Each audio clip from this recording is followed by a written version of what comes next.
Past में भेज दिया जाता है। हम इस कहानी में दिखाए गए सभी कैरेक्टर्स को देखते हैं जो अपने अपने रूटीन फॉलो कर रहे थे। सबसे पहले हम किम को देखते हैं। किम अपने फियांसे से मिलने के लिए जा रहा था और किम की मंगेतर कोई और नहीं बल्कि ली ही थी। जिसके बाद हमें हाईवॉन और सियोन को दिखाया जाता है। यहाँ पर पता चलता है कि ये दोनों एक साथ ही रहते हैं। वहीं पर फाइनली अब हम हाईजू और उसकी मॉम को भी देख लेते हैं। हाईजू की मॉम हाईजू का बहुत ही ज्यादा ख्याल रखा करती थी। हमेशा की तरह हाईजू के डैड उसे लेने के लिए आया करते थे, लेकिन क्योंकि उस दिन हाईजू के डैड बिजनेस ट्रिप पर चले गए हुए थे तो इसीलिए खुद हाईजू को लेने के लिए उसकी मॉम आई हुई थी। यहीं से निकलते हुए हमें यूजी को भी दिखा दिया जाता है। यूजी आकर एक बस में बैठा जिसमें पहले से वही बस ड्राइवर था जिसे हम पहले ही शुरुआत में ही देख चुके हैं। उसी टाइम जिस टाइम वो नर्स के साथ लिफ्ट में था, जो रोने से उसकी बॉडी से निकला हुआ पानी लिफ्ट में भरता जा रहा था। इस टाइमर पर ड्राइवर नोटिस करता है कि बस के ब्रेक सही से काम नहीं कर रहे हैं। वो इन्हें रिपेयर नहीं करता क्योंकि उसे जल्दी भी थी और बस के निकलने का टाइम होता ही जा रहा था। और इसी बस में इस टाइम सभी मेन कैरेक्टर्स सवार हो चुके थे।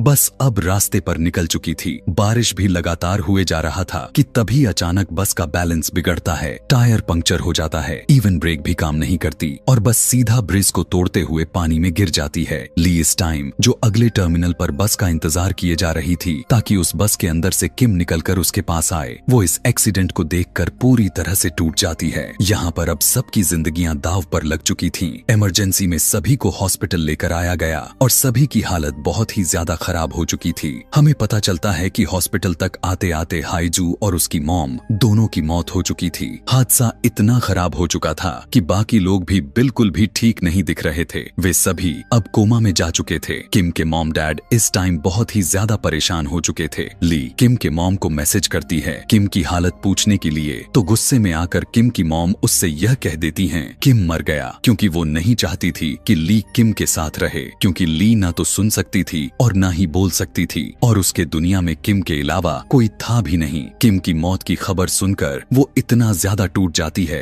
कि वो अपनी ही जान ले लेती है। यानी यहाँ हमें पता चलता है कि सोल्स की दुनिया में 3 लोग मर चुके थे और बाकी के सभी जिंदगी और मौत के बीच फेस कर रहे थे। ली ने सुसाइड की हुई थी और उसकी सुसाइड इतनी दर्दनाक थी कि उसके हाथ के सभी नेल्स टूट चुके थे और वजह भी यही थी, सोल्स के दुनिया में उसके नेल्स उल्टे लगे हुए थे। यहीं से सीन कट होकर दोबारा प्रेजेंट में आ जाता है और हमें वही सोल्स वाली दुनिया दिखाई जाती है। हम ली को इसी बस स्टैंड पर वेट करता हुआ देख पाते हैं जैसे वो अपने मरने से पहले कर रही थी। बस में से किम निकल कर आता है। असल में वो किम नहीं है, किम की सोल है, जबकि किम यह तक भूल चुका है कि ली उसकी मंगेतर हुआ करती थी। हर रोज की तरह वो ली को देखता है, यह सोचता है कि ली उसे इतनी गौर से क्यों देख रही है और यहाँ से चला जाता है। हमेशा थोड़ी ही दूर जाने पर हर बार की तरह किम गिर जाया करता था क्योंकि असली दुनिया में उसकी दोनों टांगे टूट चुकी थीं। इसीलिए वो इस सोल वाली दुनिया में भी सही से चल भी नहीं पा रहा था। इस सोल के दुनिया में किम के बार बार बस से निकलना, थोड़ा सा दूर जाकर गिर जाना और ली का फिर उसे संभालना, यह सब के सब एक लूप में चलता जा रहा था। हमेशा की तरह ली उसे संभाल कर अपने घर लेकर जाया करती थी और रोज उसकी टांगे सिल दिया करती थी ताकि वो इस सोल वाली दुनिया में भी चल सके और असली दुनिया में भी जल्द ही ठीक हो जाए। यानी यहाँ पर ली को, जहाँ हम इस पूरे कहानी में एक किलर समझते आ रहे थे, असल में वही किम की सबसे अच्छी अभिभावक यानी अच्छी हमदर्द थी।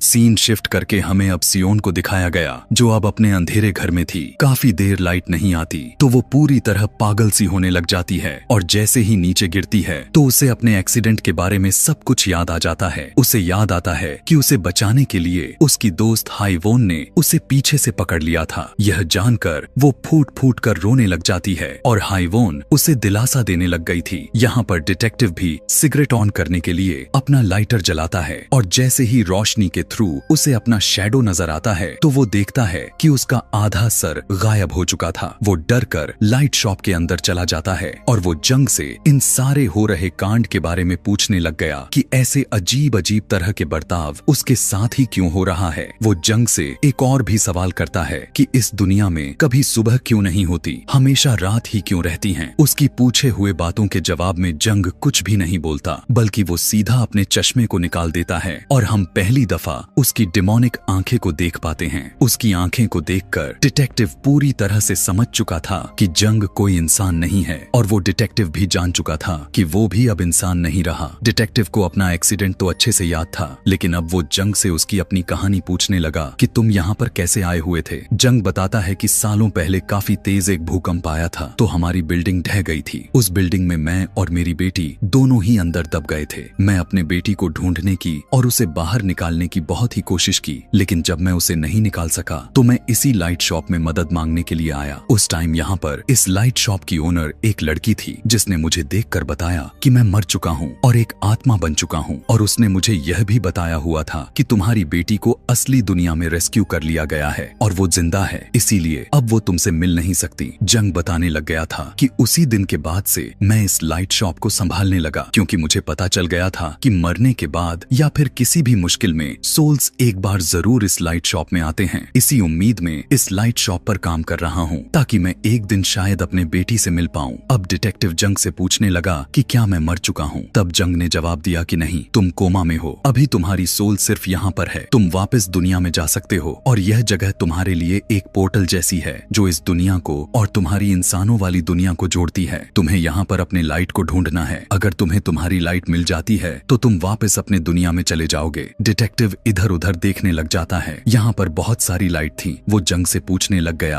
कि मेरी वाली लाइट कौन सी है और मुझे कैसे मिलेगी। जंग उसे बताया कि तुम्हें तुम्हारी लाइट मिल चुकी है। वो हैरान होकर अपने लाइट की तरफ देखता है, जो अभी भी उसके बगैर जलाए ही जल रहा था, यानी यही उसकी लाइट थी। यहाँ उसी सोल को दुनिया में अब हम उस बस ड्राइवर को भी देखते हैं। बस ड्राइवर इस दुनिया में आए हुए अपने सभी पैसेंजर्स को लाइट शॉप तक पहुंचना चाहता है, ताकि जो लोग इस दुनिया यानी कोमा में हैं, उनकी लाइफ दोबारा से नॉर्मल हो सके और वो किसी तरह अपनी गलती को सुधार सके, क्योंकि उसी के वजह से इतना बड़ा कांड हुआ था। अगर उसने ब्रेक ठीक कर ली होती तो शायद ऐसा ना हुआ होता। इस टाइम भी वो भीगा हुआ यूजी के पास आता है और उसे लाइट शॉप तक लेकर जाने लगा, ताकि यूजी अपने लाइट को ढूंढकर अपने दुनिया में वापस जाए और नॉर्मल लाइफ गुजारे। वो यूजी को सारी बात बता देता है कि इस टाइम इस दुनिया में तुम असल में नहीं हो, यहाँ पर तुम्हारी सोल घूम रही है, यानी तुम एक सोल हो। वो यूजी से अपने किए की माफी भी मांगने लगा, और फिर वो ड्राइवर उस लाइट शॉप के अंदर आ जाता है। लाइट शॉप के अंदर आते ही पहले ही नजर में यूजी को अपनी लाइट मिल जाती है। उसे अपने लाइट के बारे में इस तरह से पता चल पाया था कि बाकी के सारी लाइट्स में उसे अपनी लाइट छिप नहीं पा रही थी, और यह भी था कि बाकी के सारे लाइट्स धुंधली दिखाई दे रही थी और उसे अपनी लाइट की रोशनी तेज दिखाई दे रही थी। यानी जैसे ही यूजी उस लाइट को हाथ लगाता है, वो लाइट और भी ज्यादा तेजी से चमकने लग जाती है, और जंग उसके पास आकर कहने लगा कि उम्मीद है कि हम दोबारा से यहाँ नहीं मिलेंगे। यानी जंग उसके दुनिया में उसे भेज रहा था और अपने तरफ से उसे गुड बाय भी कह रहा था। इधर सीन शिफ्ट होकर हमें दोबारा से ली को दिखाया जाता है। इससे पहले कि यहाँ लूप दोबारा से शुरू हो जाता, इस बार ली तेजी दिखाते हुए जल्दी से बस के अंदर चढ़ जाती है और किम को सारी बातें बता देती है कि तुम इस टाइम एक सोल की दुनिया में हो। मैं मर चुकी हूँ, लेकिन तुम अभी भी अपनी दुनिया में जीवित हो और इस टाइम कोमा में एक ही लूप में घूम रहे हो। तुम्हें वापस अपने दुनिया में जाना होगा। किम को ली की कही हुई बातें तो साफ साफ समझ में आ रही थी, लेकिन यह बात उसे बिल्कुल भी नहीं पता था कि ली है कौन और उसे यह सारी बातें उसे क्यों बता रही हैं। एक्सीडेंट इतना दर्दनाक था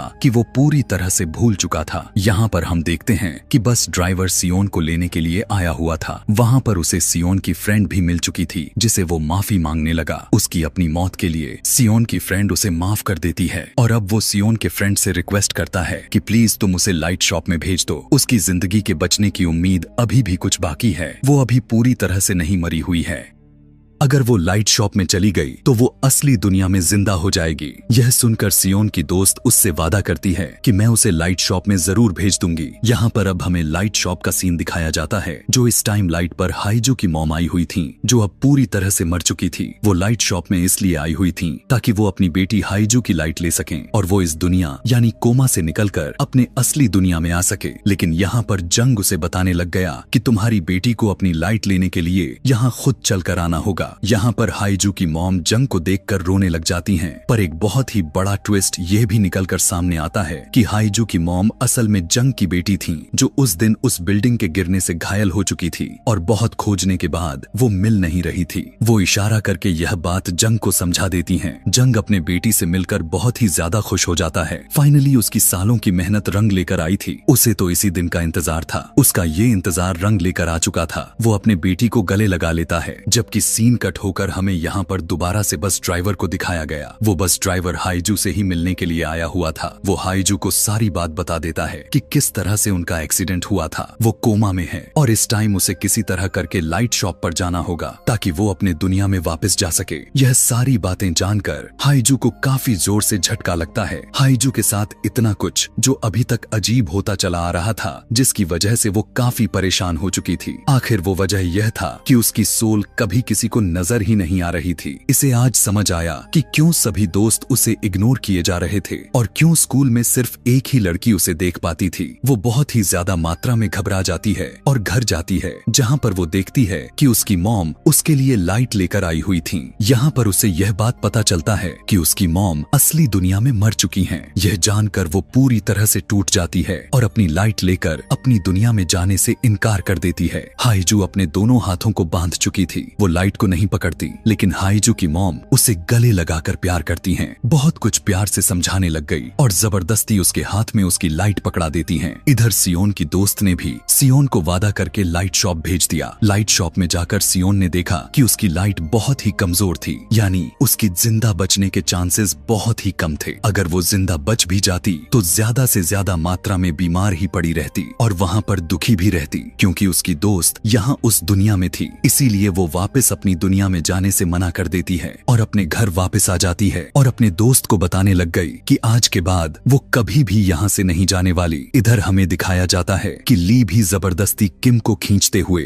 लाइट शॉप तक लेकर आई हुई थी। किम अभी भी ली को पहचान नहीं पाता, लेकिन ली की बात मानते हुए लाइट शॉप के अंदर चला गया तो उसे भी अपनी लाइट मिल चुकी थी। उसके अपनी लाइट को टच करते ही यहाँ पर तेज रोशनी फैलती है और फाइनली किम अपनी असली दुनिया में चला जाता है और पीछे से ली अपने प्रेमी किम के लिए फूट फूट कर रोने लग जाती है, क्योंकि वो जानती थी आज के बाद वो कभी भी किम को नहीं देख पाएगी। सीन कट होकर अब हमें असली दुनिया का सीन दिखाया गया, जहाँ पर फाइनली यूजी को न सिर्फ होश आया हुआ था बल्कि वो पहले की तरह नॉर्मल भी हो चुका था। और यहाँ पर उससे मिलने के लिए वही नर्स आती है जिसमें हमने इस कहानी के शुरुआत में देखा था। हाईजू भी कोमा से बाहर आ चुकी थी, लेकिन हाईजू को दूसरी दुनिया यानी कोमा के दुनिया में हुआ सब कुछ आज तक उसे याद था। इसी वजह से वो बहुत ज्यादा दुखी थी, क्योंकि आखिरी दफा वो अपने मॉम से मिलकर आई हुई थी। इस दुनिया में उसे अपनी मॉम की कमी बहुत ही ज्यादा महसूस हो रही थी। लेकिन उधर सोल्स की दुनिया में हमें दिखाया जाता है कि वो बस ड्राइवर अब सबसे माफी मांगने के बाद दूसरी दुनिया में भी अच्छे काम करने लगा था। उसने ड्यूटी ले ली थी कि जितने भी लोगों की सोल्स कोमा में उस दुनिया में जाएगी, वो उन सब की सोल्स को लाइट शॉप तक लेकर जाएगा ताकि वो जल्द ही अपने असल दुनिया में वापस जा सकें। यहीं इस दुनिया के अंदर अब लाइट शॉप में जंग के साथ साथ हाईजू की मॉम यानी जंग की बेटी भी रहती हैं और ये दोनों बाप बेटी इस दुनिया में एक दूसरे से मिलकर बहुत ही ज्यादा खुश हैं। फाइनली अब असली दुनिया में हम किम को भी देख पाते हैं, जो कोमा से बाहर तो निकल चुका था, लेकिन आज भी उसे ली याद नहीं थी। ली के बारे में वो अपने मॉम और कुछ लोगों से सुनता तो है कि वो उसकी फ्रेंड थी, लेकिन उसे कुछ अपनी बात याद नहीं थी। लेकिन उसे यह बात जरूर याद था कि सोल्स के दुनिया से असली दुनिया में आने में उसकी मदद ली ने ही की थी। डिटेक्टिव भी अब अपने लाइफ में वापस आ चुके थे, लेकिन दोबारा लाइफ मिलने की वजह से उन्हें भी इस दुनिया में मौजूद सभी सोल्स नजर आए करते थे और इस वजह से डिटेक्टिव काफी डिस्टर्ब रहने लगे थे। यहाँ पर डिटेक्टिव को एक अजीब सा आदमी मिलता है और डिटेक्टिव को परेशान होने से मना करता है और कहने लगा कि मैं समझ रहा हूँ कि आप दूसरी दुनिया के लोगों को और सोल्स को देखकर डिस्टर्ब हो रहे हो। पहली दफा में मैं भी इसी तरह से डिस्टर्ब हुआ करता था, क्योंकि मैं भी उन सबको देख सकता हूँ, लेकिन धीरे धीरे सब कुछ नॉर्मल हो जाएगा। यही बात कहते ही यह कहानी यहाँ पर खत्म हो जाती है। ऐसे ही और भी मूवी एक्सप्लेनेशन वीडियोस देखने के लिए चैनल को सब्सक्राइब और कमेंट में नेक्स्ट मूवी लिखना ना भूलें। Thanks for watching.